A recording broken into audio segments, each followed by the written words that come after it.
औज़ुबिल्लाहि मिनश्शैतानिर्रजीम बिस्मिल्लाहिर्रहमानिर्रहीम अस्सलामु अलैकुम वरहमतुल्लाहि वबरकातुहू। आज हम नब्ज़ के ऊपर बात करेंगे और नब्ज़ को हम दो हिस्सों में तकसीम करते हैं, मुफ़रद नब्ज़ें और मुरक्कब नब्ज़ें। तो आज हम मुफ़रद नब्ज़ों पर बात करेंगे। सबसे पहले हम देख लेते हैं जी कि नब्ज़ है क्या। दोस्तों, नब्ज़ शरियानों की उस तड़प का नाम है जो उस वक्त पैदा होती है जब दिल खून को अपनी क़ुव्वत के साथ ग़िज़ा के लिए आज़ा की तरफ यानी पूरे जिस्म की तरफ भेजता है या शरियानों में धकेलता है। ठीक है, तो अब चूँकि खून में तीन अहम अज्ज़ा शामिल हैं, रतूबत, हरारत और तुरशी। तो जिस जुज़ की ज़्यादती होगी यानी रतूबत की ज़्यादती होगी या तुरशी की ज़्यादती होगी या हरारत की ज़्यादती होगी तो वो नब्ज़ तेज़ हो जाएगी और इन चीज़ों के बढ़े हुए होने का पता बताएगी। ठीक है, तो नब्ज़ तिब का बुनियादी पैरामीटर है और इसी से हर मर्ज़ की तशख़ीस होती है। नब्ज़ इतनी अहम है कि इसका अंदाज़ा आप इस बात से लगा सकते हैं कि एलोपैथी में तशख़ीस के लिए 1 करोड़ से भी ज़्यादा लेबॉरेटरी टेस्ट हैं, लेकिन उनके बावजूद भी वो लोग तशख़ीस नहीं कर सकते। वो फिगर तो बता सकते हैं जी कि जिस्म में कोलेस्ट्रोल की मिकदार इतनी है या ये इतने पॉइंट बढ़ गया है, लेकिन ये नहीं बता सकते कि ये कोलेस्ट्रोल किस वजह से बढ़ गया है। बलगमी ग़िज़ाओं से बढ़ा हुआ है या सौदावी ग़िज़ाओं से बढ़ा हुआ है या सफ़रावी ग़िज़ाओं से बढ़ा हुआ है। अलबत्ता नब्ज़ आपको ये भी बताती है कि कोलेस्ट्रोल बढ़ा हुआ है, ये भी बताती है कि क्यों बढ़ा हुआ है और ये भी बताती है कि इसका इलाज कैसे होगा। इसी तरह अगर तिब यूनानी को देखा जाए तो इसमें 10 लाख से ज़ायद नब्ज़ें हैं। इतनी नब्ज़ों को याद रखना और इन पर अबूर हासिल करना एक मुआलिज के लिए नामुमकिन सी बात है। इसी तरह अगर होम्योपैथी में चले जाएं तो वहाँ इतनी अलामात हैं कि उनको याद करते करते जो है एक होम्योपैथ की उम्र भी गुज़र जाती है। तो ऐसी सूरत में कानून मुफ़रद अज़ा में हकीम इनकलाब जनाब दोस्त मोहम्मद साबिर मुल्तानी साहब रहमतुल्लाह अलैह ने तिब के इल्म को बहुत ही आसान बनाकर पेश किया है। अगर कोई तबीब इस मेकनिज़म को सीख लेता है तो वो तिब यूनानी की 10 लाख नब्ज़ों पे भी अबूर हासिल कर सकता है, एलोपैथी के 1 करोड़ लेबॉरेटरी टेस्टों पर भी अबूर हासिल कर सकता है और होम्योपैथी की अनगिनत अलामात पर भी अबूर हासिल कर लेता है। और ये काम वो सिर्फ 3 उंगलियों से यानी 3 नब्ज़ों से बाआसानी कर लेता है। ठीक है, तो आज हम आपको 3 कानून मुफ़रद अज़ा की 3 नब्ज़ें यानी आसाबी नब्ज़, उज़लाती नब्ज़ और गुदी नब्ज़ के बारे में बताएंगे, जिनको सीख कर आप तशख़ीस के शहंशाह बन सकते हैं। ठीक है ना जी। अच्छा, अब आगे चलें तो सवाल ये पैदा होता है कि नब्ज़ हमें क्या बताती है। दोस्तों, इंसान 4 अरकान या 4 कैफ़ियत से मिलकर बना है। कैफ़ियत में सर्दी, गर्मी, खुश्की और तरी शामिल हैं और अरकान को देखें तो मिट्टी, पानी, हवा और आग शामिल हैं। अच्छा, कैफ़ियत जब सूरत मादा इख्तियार करती हैं तो अरकान कहलाती हैं। अब कैफ़ियत चूँकि नज़र नहीं आती इसलिए आम लोग इनको मानते हुए ज़रा हिचकिचाते हैं। तो तिब में जो नब्ज़ की बुनियाद है वो फिर अरकान पर है जो कि ज़ाहिरी तौर पर नज़र भी आते हैं, यानी मिट्टी नज़र आती है, पानी नज़र आता है, इसी तरह ये जो अरकान हैं ये नज़र आते हैं। तो बुनियादी तौर पर नब्ज़ में हम इन अरकान को देखते हैं। ठीक है, जब तक ये अरकान या कैफ़ियत इंसानी जिस्म में दुरुस्त रहते हैं तो सेहत रहती है और जब ये अरकान बिगड़ जाते हैं तो फिर इंसानी जिस्म में मर्ज़ पैदा हो जाता है या शदीद तरीन बिगाड़ की सूरत में मौत भी वाक़ई हो जाती है। अब चूँकि नब्ज़ में हम लोग अरकान को देखते हैं तो सबसे पहले जिस तबीब को हालत सेहत में अरकान के आफ़ाल मालूम नहीं होंगे तो वो मर्ज़ की हालत में कभी भी नब्ज़ नहीं पहचान सकेगा। जैसे एक मकैनिक है, गाड़ियों के ख़राबियों को ठीक करता है। अब अगर इस मकैनिक को हालत सेहत में गाड़ी के पुर्ज़ों के आफ़ाल का इल्म नहीं होगा तो वो उनकी ख़राबी कैसे दूर कर सकेगा। इसलिए ये ज़रूरी है कि हर तबीब को जो है अरकान के ख़वास का मालूम होना ज़रूरी है। मिसाल के तौर पर हम मट्टी की मिसाल लेते हैं कि मट्टी का मिजाज सर्द है, ठीक है, और सर्दी जो है वो जिसमें मौत लाती है। सर्दी चीज़ों में ख़मीर को पड़ने से रोकती है, मट्टी सख्त होती है, ठीक है, ये इसके ख़वास है, ठीक है। इसी तरह पानी हो गया, पानी नरमी पैदा करता है, ठीक है, जिसमें तस्कीन पैदा करता है और हमेशा नशेब में रहना पसंद करता है। इसी तरह हवा हो गई, हवा बहुत तेज़ है हरकत में, ठीक है, और इसकी बर्क रफ्तारी जो है वो सब चीज़ों से ज़्यादा होती है और हवा जो है ये हमेशा फ़िज़ा में रहना पसंद करती है, बुलंद होती है, बुलंदी की तरफ सफ़र करती है। अब इसी तरह आग हो गई, आग भी चीज़ों को तहलील करती है यानी नरम करती है, ठीक है। अच्छा, आग पानी और हवा के दरमियान कैद है, ठीक है। हवा से मिलकर ये ऊपर को उठती है, तेज़ होती है, और पानी के साथ मिलकर ये हमेशा नीचे आती है और बुझ जाती है। तो ये 4 अरकान के फ़वाइद हो गए। अब अगर कोई तबीब नब्ज़ में इनको देखता है तो जब उसको इनके हालत सेहत के ख़वास का इल्म होगा तो वो बआसानी नब्ज़ देखकर मर्ज़ बता सकता है। अच्छा, नब्ज़ की अहमियत इतनी है कि जब आप मरीज़ की नब्ज़ पे हाथ रखते हैं और इन अरकान में से किसी के बिगाड़ के तनासब से मरीज़ को अलामात बताते हैं तो मरीज़ 50% ही मुतमईन हो जाता है। वो ये समझता है कि जिस तबीब को मैंने कुछ बताया ही नहीं और उसने सब कुछ मुझे बता दिया है तो फिर ये मेरा इलाज भी कर सकता है, ठीक है। अच्छा, नब्ज़ में आप मरीज़ को क्या बताएंगे? जिस नब्ज़ का आपने तयन किया, 2 अलामात आप उसकी बता सकते हैं और 2 जिस उज़्मे तस्कीन आप महसूस करते हैं उसकी अलामात बताएंगे, 2 तहलील की अलामात बताएंगे, तो आपका मरीज़ बहुत ज़्यादा खुश हो जाएगा। मिसाल के तौर पर आपने किसी मरीज़ की आसाबी नब्ज़ तशख़ीस की तो आप मरीज़ को क्या बताएंगे? ठीक है, आसाबी तहरीक में रतूबात का गलबा होता है।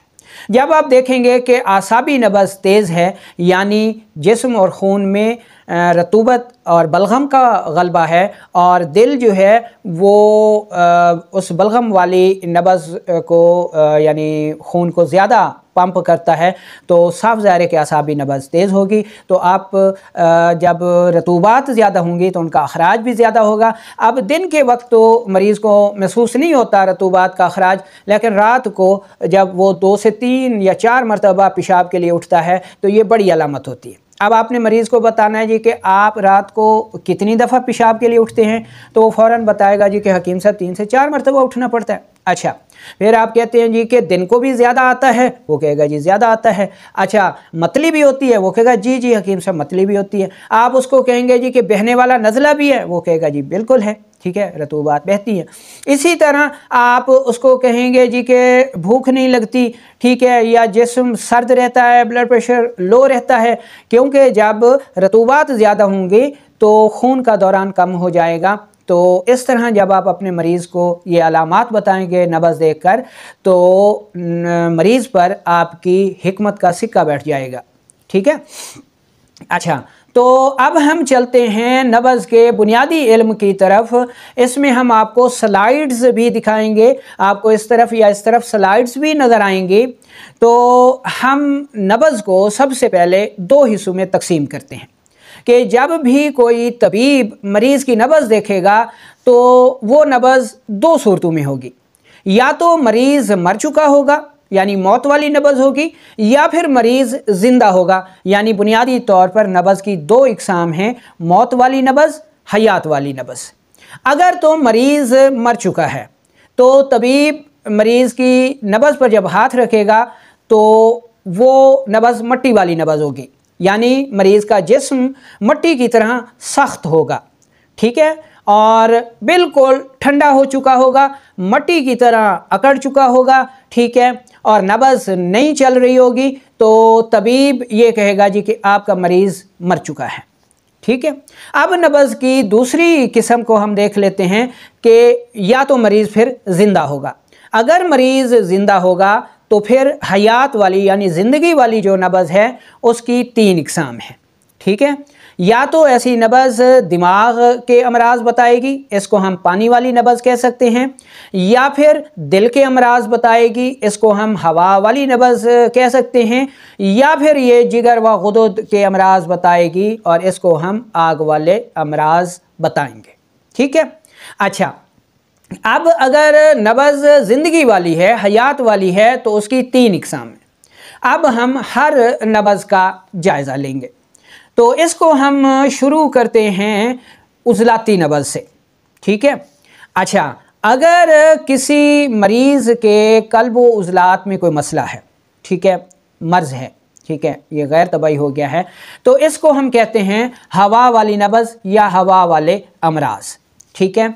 अच्छा, ये नब्ज़ जो है वो बिल्कुल ऊपर ही मालूम होगी, क्योंकि ये हवा वाली नब्ज़ है, ठीक है। हवा की खासियत है बुलंद होना, तो जो नब्ज़ बुलंद होगी बिल्कुल ऊपर होगी, और नब्ज़ को हवा को हमने कहा जी कि बहुत तेज़ होती है, ठीक है, मिनटों सेकंडों में कहीं से कहीं पहुंच जाती है।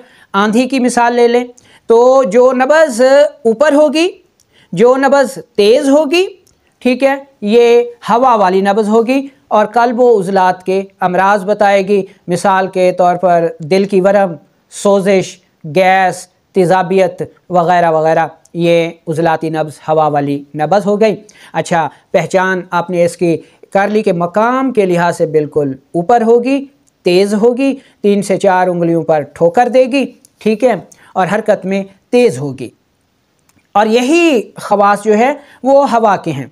अब अगर आपको रुकन हवा के ख़वास का इल्म होगा तो आप इस नब्ज़ के अमराज को बड़ी आसानी से पहचान लेंगे, ठीक है। अब हम चलते हैं और दूसरी नब्ज़ देख लेते हैं, पानी वाली नब्ज़। अगर किसी मरीज़ की नब्ज़ बिल्कुल दबाव देने से 1 से 1.5 उंगली पर महसूस हो, ठंडी हो, सुस्त हो, ठीक है, और चौड़ी हो, ठीक है, सर्द हो, यानी मरीज़ का लम्स जो है वो ठंडा महसूस हो, तो ऐसी नब्ज़ जो है वो पानी वाली नब्ज़ होती है और दिमाग व आसाब के अमराज बताती है। अब हमने रुकन पानी के ख़वास क्या पढ़े थे कि पानी तस्कीन पैदा करता है यानी ठंडक पैदा करता है, सुस्ती पैदा करता है, तो ये नब्ज़ सुस्त भी होगी हरकत में, और तस्कीन पैदा करता है तो मरीज़ का जिस्म ठंडा भी होगा, लम्स ठंडा भी होगा। और तीसरी ख़वास हमने ये पढ़ा पानी का कि जो आसाबी नब्ज़ है, पानी वाली नब्ज़ है, पानी हमेशा नशेब में रहना पसंद करता है। आप इसको जितना बुलंदी पर लेके जाएं, जैसे ही इसको मौका मिलेगा ये नशेब में जाएगा। तो जो पानी वाली नब्ज़ होगी वो सुस्त होगी, मोटी होगी, ठीक है, लम्स में ठंडी होगी और मकाम के हिसाब से गहरी होगी, पस्त होगी।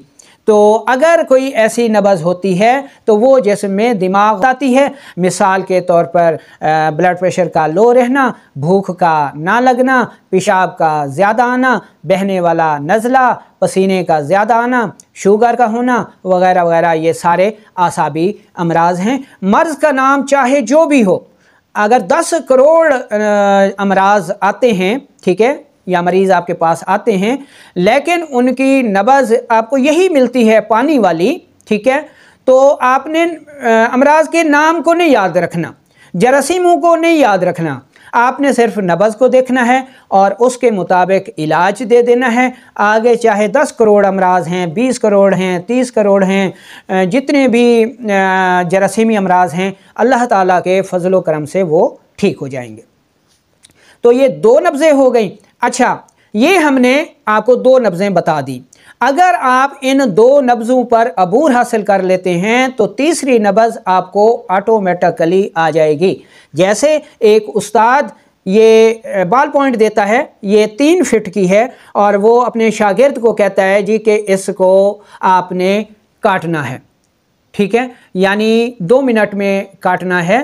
तो आप कितनी देर में, ठीक है, यानी एक टुकड़े को आपने 1 मिनट में काटना है, तो 3 फीट के टुकड़े को आप कितने मिनट में काटते हैं?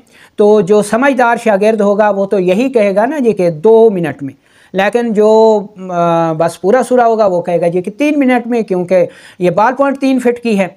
ठीक है, बात यह है कि जब आप 2 टुकड़े काट लेंगे, तीसरा तो ऑटोमेटिक कट जाएगा, तो आपका काम 3 मिनट में नहीं 2 मिनट में होगा। इसी तरह ये 3 नब्ज़ें हैं कि एक बुलंद नब्ज़ है, एक पस्त नब्ज़ है और एक उनके दरमियान है। आपको बुलंद नब्ज़ भी आ गई, आपको पस्त नब्ज़ भी आ गई, तो जो दरमियान वाली नब्ज़ है वो तो ऑटोमेटिकली आ जाएगी। ठीक है, तो अब हम तीसरी नब्ज़ को पढ़ लेते हैं। अगर नब्ज़ ना तो बुलंद है और ना ही पस्त है, तो ये गुद्दी नब्ज़ है, आग वाली नब्ज़ है।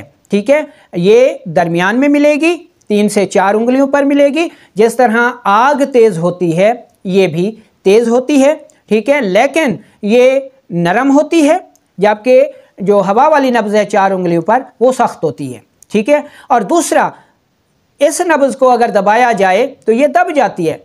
ठीक है, दबाव उंगलियों पर नहीं डालती, जबकि जो उजलाती हवा वाली नब्ज़ है अगर वो 4 उंगलियों पर है, तो अगर आप उसको दबाते हैं तो वो आपकी उंगलियों पर भरपूर ठोकर लगाएगी।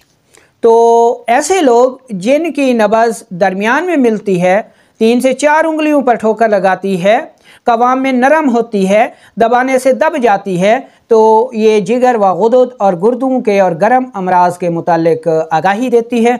अमराज का नाम चाहे कुछ भी हो, 10 लाख हूँ, 20 लाख हूँ, 30 लाख हूँ, आपने सिर्फ नब्ज़ को देखना है और उसके मुताबिक दवाई दे देनी है, तो इंशाअल्लाह अल्लाह ताला करम फरमाएगा। अच्छा, ये 3 नब्ज़ें हो गई। अब इसमें एक और चीज़ देख लें कि फ़र्ज़ करें कि आप मरीज़ की उंगलियों पर, नब्ज़ पर उंगलियां रखते हैं और उस मरीज़ की जो नब्ज़ है वो उजलाती है, तो ऐसी सूरत में बाकी 2 अज़ा में क्या सूरत हाल होगी? तो अगर हवा वाली नब्ज़ है तो फिर जो आग है इसमें तस्कीन होगी और जो पानी है वो तहलील हो रहा होगा। ठीक है, तो बाकी 2 अज़ा में तहरीक और तहलील के असरात को भी आपने लाजमी समझना है। तो ये थी मुफरद नब्ज़। अगला लेक्चर इंशाअल्लाह मुरक्कब नब्ज़ों पे आएगा, उसके बाद हम शरायत नब्ज़ को भी पढ़ेंगे और फिर कवानीन साबिर को भी इंशाअल्लाह हम पढ़ेंगे।